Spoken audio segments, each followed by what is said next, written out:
Hello and welcome to my review on the brand new 2023 12-foot spooky archway tunnel inflatable from Gemmy. This currently is available online at Sam's Club and retails for $240.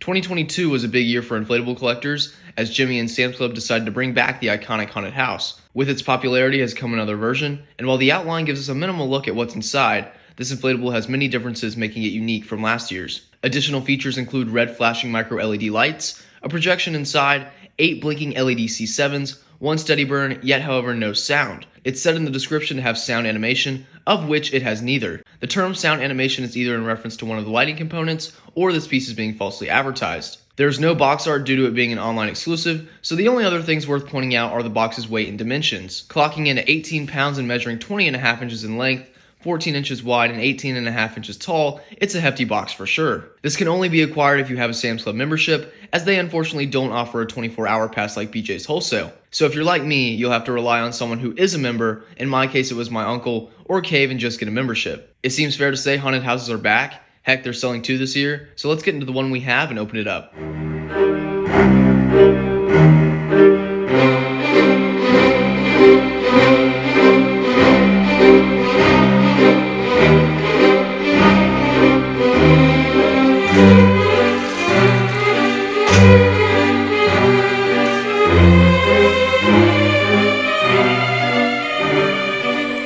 Equipped with one YF200 fan, it's definitely the start of what it needs.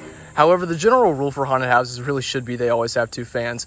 With an additional motor, it increases their longevity, and later in the review I'll point out the areas that need to inflate better, even when this is brand new out of the box. You saw earlier the stake pack. In it, there's 4 of everything: 4 plastic stakes, 4 spiral stakes, 4 metal base stakes, and lastly 4 tethers. No debate when it comes to haunted houses or tunnels. I strongly suggest for every tether loop, you either have a clip attached or a stake going through it. An inflatable of this scale is especially prone to the slightest breeze and will slide on the grass if not secure, so that's why I have to treat it as if I were putting it up in my display. With that out of the way, let's plug this in and uncover all the details in store for us.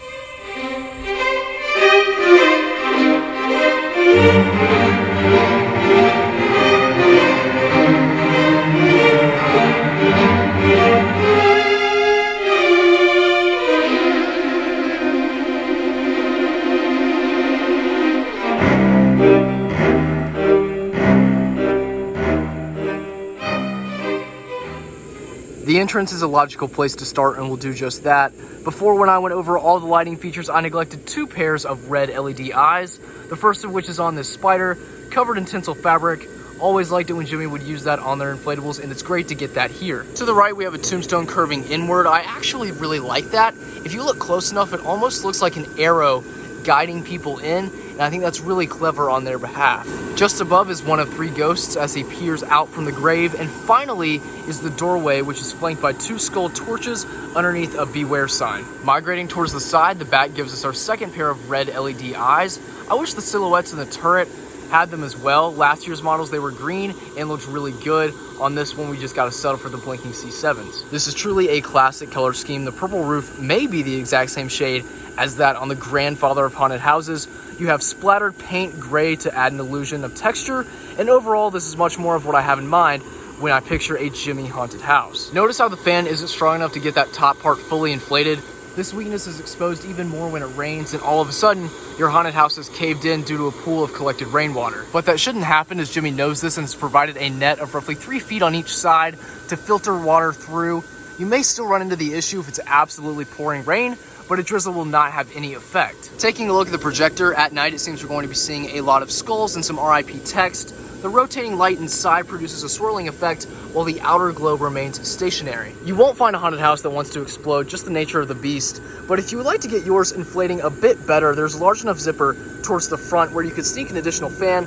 Might just want to put a black cloth over it or something to conceal it. There are 4 zippers total, the first of which being by the fan. We already saw the second. Just above the creepy fabric hanging down is our third. Moving out of the haunted house, we will locate the 4th and final one at the top of the turret. Lastly, my biggest complaint, other than not having multiple fans, would certainly be the fact there are shingles and shutters all over this side, leaving its opposite bare and inconsistent from the rest of the design. Thank you all so much for watching my review on the new for 2023 12-foot spooky archway tunnel. I'll be honest, that name isn't exactly sticking, so I hope they go back to calling them haunted houses. For $240, you get a massive inflatable with so many fun aspects. I think you'll be pleased, despite no sound, with what you've got set up. Thanks again. I'll see you later. Peace out. Bye.